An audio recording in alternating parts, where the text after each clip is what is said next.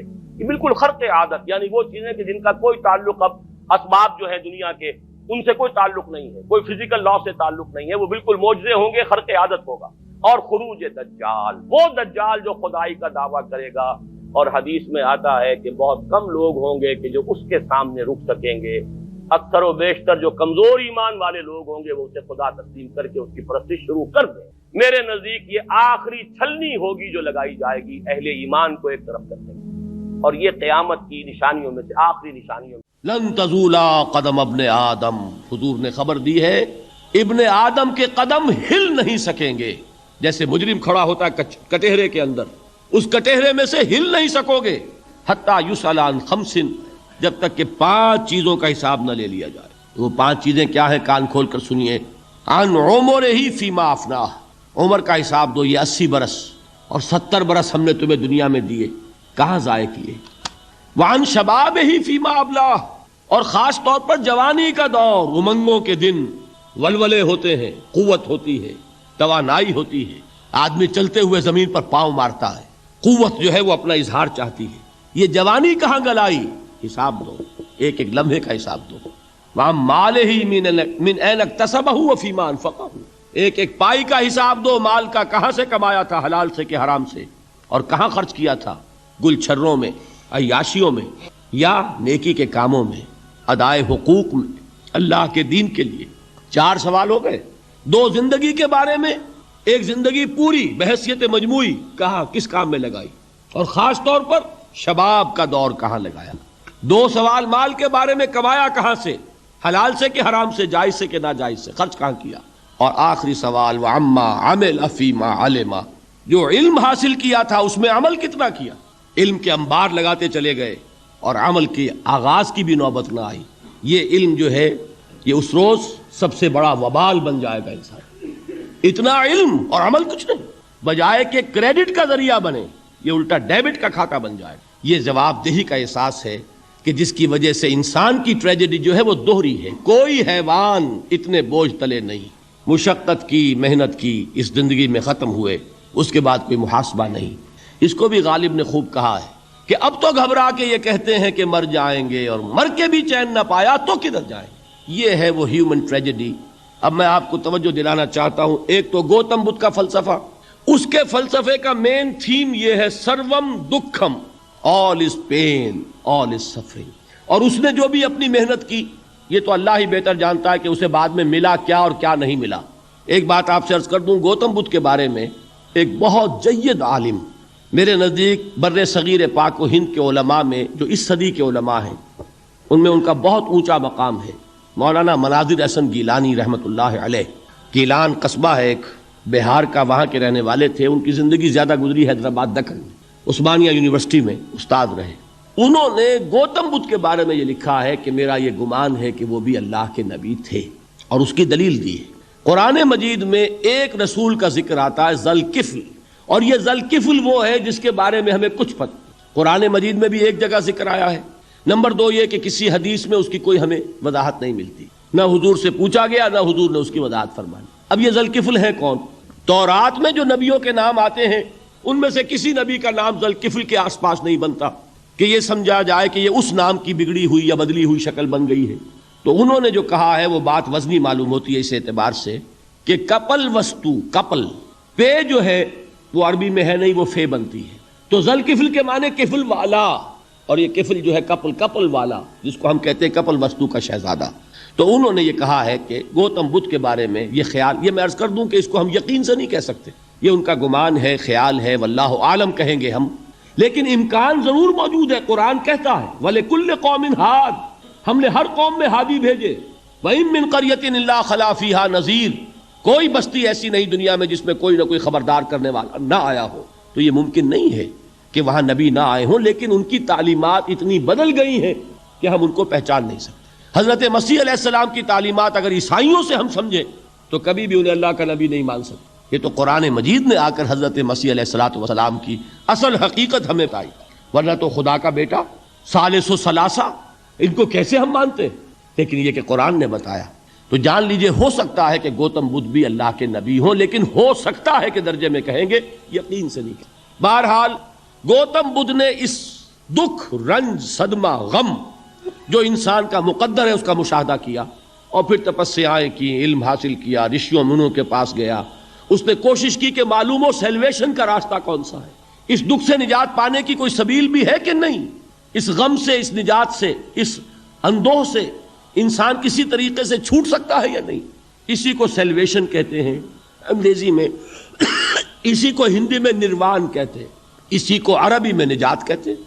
ان نجات معلقۃ بمجموع هذه الاشیاء، میں نے امام رازی رحمۃ اللہ علیہ کے الفاظ میں آپ کو وہ لفظ بتایا، نجات کی راہ۔ اچھا، جدید فلسفوں میں جن حضرات کو دلچسپی کی بات ہے انہی کے بارے میں یہ عرض کر رہا ہوں، جدید فلسفوں میں بھی ایک فلسفہ ہے وجودیت، ایگزسٹانشلزم۔ آپ نے نام سنا ہوگا سارترے، یہ فرینچ فلسفر، اور اس وقت دنیا میں جو نوجوان نسل ہے وہ بہت زیادہ متاثر ہوئی ہے سارترے کے فلسفے سے۔ کرکیگارڈ پرانے دور میں اور سارترے اس دور میں، ان کے فلسفے کا نام ہے وجودیت، ایگزسٹانشلزم۔ اس کا مرکزی خیال بھی یہی ہے، انسان کے لیے دکھ ہی دکھ ہے، صدمہ ہی صدمہ ہے، رنج ہی رنج ہے۔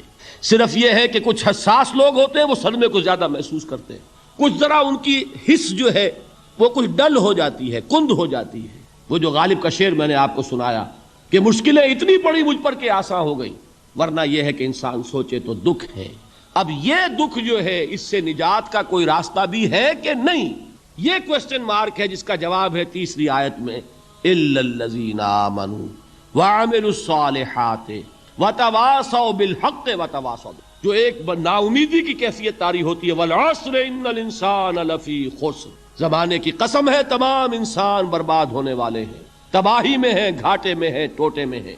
اس سے جو ایک مایوس کن صورتحال سامنے آتی ہے، اس مایوسی سے نجات دلانے والی آیت ہے تیسری آیت۔ ایک راستہ ہے، یہ امید کی کرن ہے، تباہی سے بچ سکتے ہو، ابدی بربادی وہ بربادی۔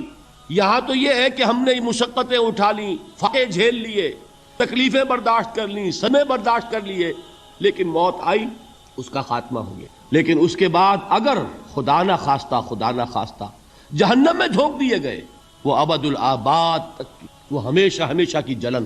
قرآن کہتا ہے کہ اگر ایک کھال جل جائے گی، جھلس جائے گی، اللہ اور کھال دے دے گا۔ دیکھیے یہ بھی جدید دور میں آپ کو معلوم ہوگا، بورس بکائی نے جو کتاب لکھی ہے دی فرینچ سرجن، اس نے ثابت کیا ہے کہ قرآن مجید نے جتنے نیچرل فینومینا کا حوالہ دیا ہے وہ بالکل سائنس کے مطابق ہے۔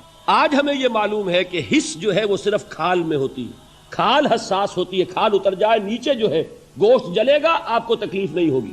معلوم قرآن نے کہا ہے کہ جب کھالیں ان کی جھلس جائیں گی ہم نئی کھال دے دیں گے، تاکہ وہ سوزش جو ہے، وہ جلن کا احساس برقرار رہے، وہ ختم ہونے لگے۔ حالانکہ اس کی ضرورت نہیں ہے، اگر اندر کا گوشت بھی حس والا ہوتا تو پھر کھال دوبارہ عطا کرنے کی ضرورت نہیں ہے، گوشت جلے گا، اس سے بھی جلن کا اور سوزش کا احساس ہو جائے گا۔ لیکن قرآن کہتا ہے کہ نہیں، کلما نضجت جلودہم بدلنا لہم جلودا غیرہا، جب ان کی کھالیں جھلس جائیں گی، جل جائیں گی، ہم ان کی کھالیں بدل دیں گے تاکہ وہ سوزش برقرار رہے۔ ثم لا يموت فیہا ولا یحیا، پھر نہ وہ اس میں جی سکے گا نہ مر سکے گا، نہ زندوں میں ہوگا نہ مردوں میں ہوگا۔ موت کو پکارے گا، کاش کہ موت آ جائے جو مجھے اس مشقت سے اور مشکل سے چھٹکارا دلا دے، وہ موت جس سے اس وقت ہم بھاگتے ہیں۔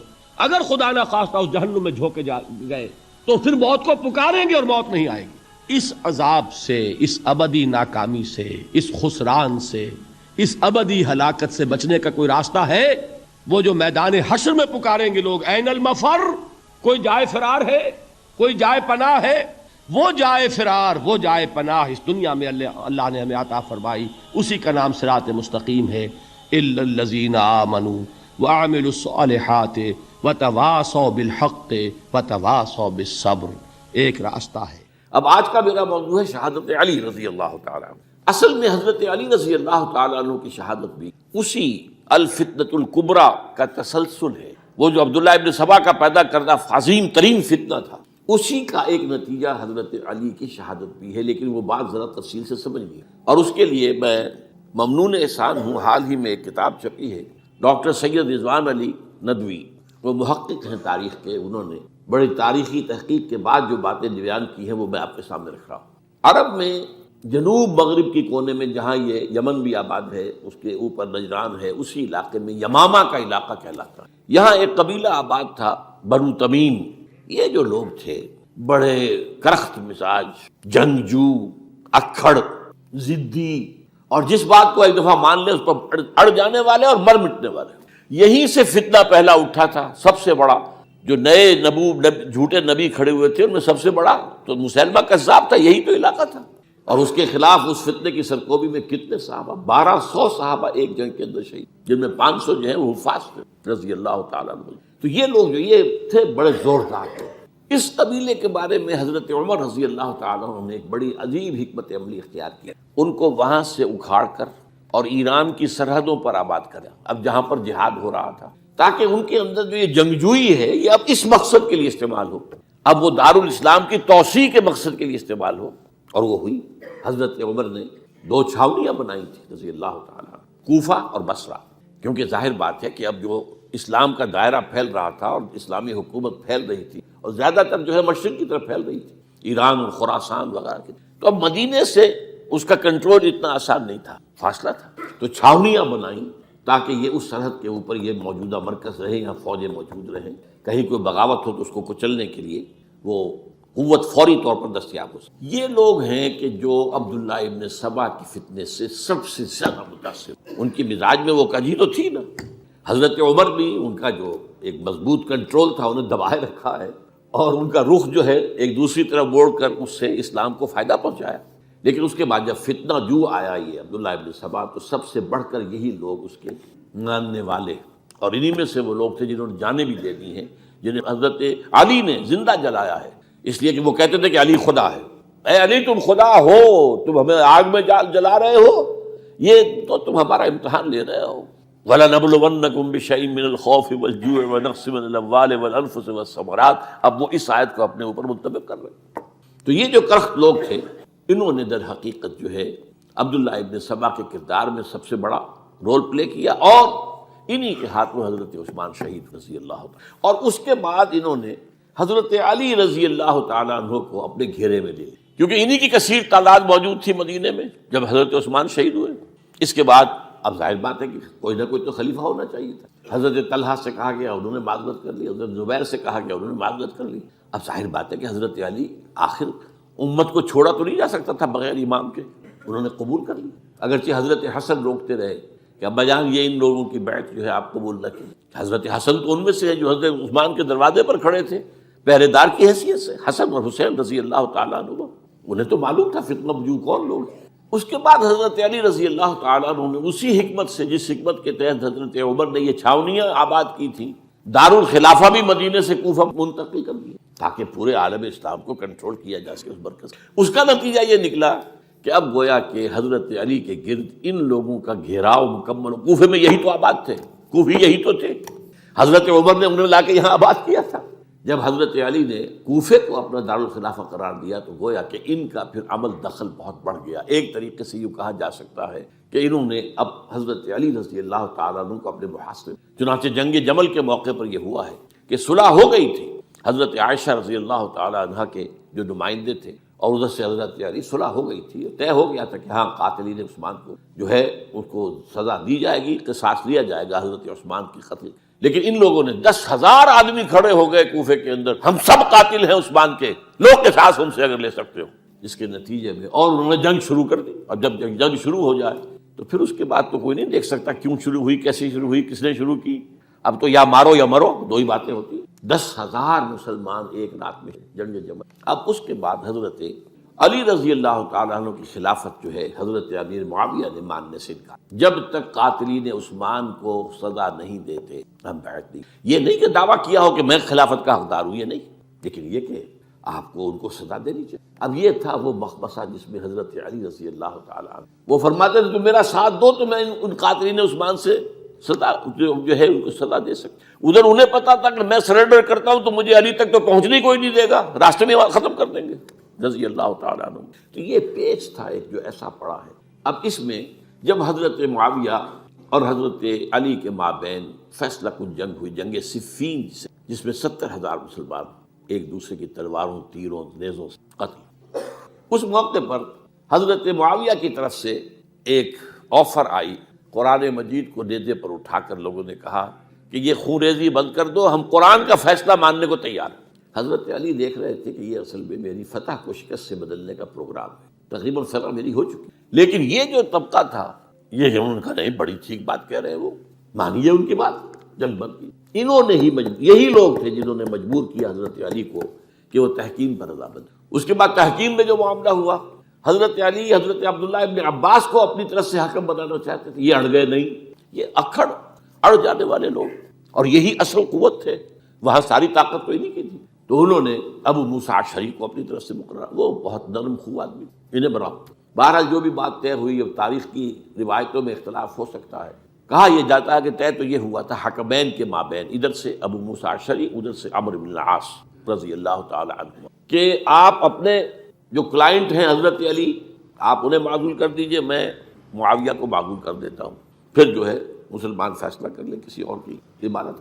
انہوں نے کھڑے ہو کے کہہ دیا میں علی کو معزول کرتا ہوں، اور عمرو بن العاص نے کہا کہ میں معاویہ کو قائم کرتا ہوں۔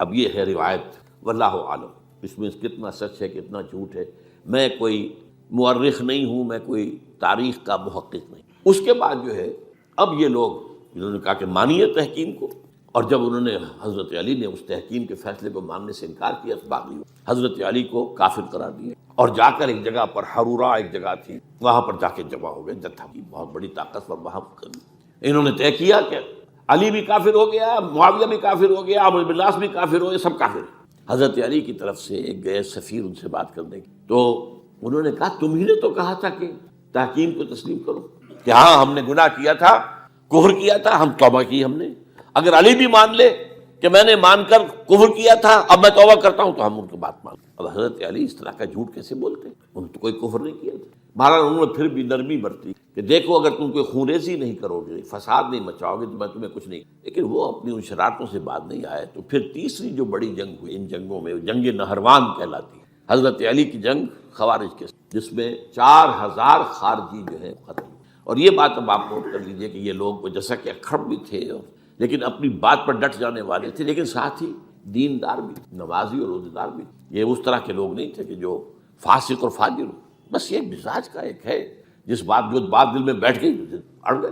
تو یہ اصل میں انہوں نے پھر فیصلہ کیا کہ اور تو ہمارے بس میں اب کچھ نہیں ہے، ان تینوں کو قتل کر دیا، علی کو بھی اور معاویہ کو بھی اور عمرو بن العاص کو بھی۔ تو ایک جگہ ان کی سازش ہوئی، 3 آدمی معین ہو گئے، ایک ہی وقت کا طے فیصلہ ہو گیا، فلاں تاریخ کو فجر کے وقت تم جاؤ، وہ تم کوفے کی جامع مسجد میں جب علی نماز جماعت کرا رہے ہو خنجر مارو انہیں۔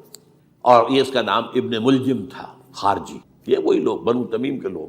دوسرا جو تھا وہ دمشق میں حضرت معاویہ کو قتل کرنے شہید کرنے کے، تیسرا مصر پہنچ گیا حضرت عمرو بن العاص کو۔ اب یہ بات اللہ کی طرف سے ہے، یہ تو اس کی مشیت ہے، اس کا فیصلہ۔ حضرت علی پر وار کارگر ہوا، آپ شہید ہو گئے۔ حضرت معاویہ پر وہ وار ذرا اوچھا پڑا، زخمی تو ہوئے لیکن آپ کی جان بچ گئی۔ عمرو بن العاص اس روز مسجد میں کسی معذوری کی وجہ سے، عذر کی وجہ سے فجر میں آئی، لہذا حضرت علی کی شہادت ہو گئی۔ اب یہ ہے اصل پس منظر، کن لوگوں نے کیا شہید اصل میں وہ سمجھ لیں، یہ خوارج نے، لیکن خوارج کا فتنہ سبائی فتنے ہی کا آف شوٹ ہے، اسی کے ذیل میں ہے، اسی کی ایک شاخ ہے، اسی کا ایک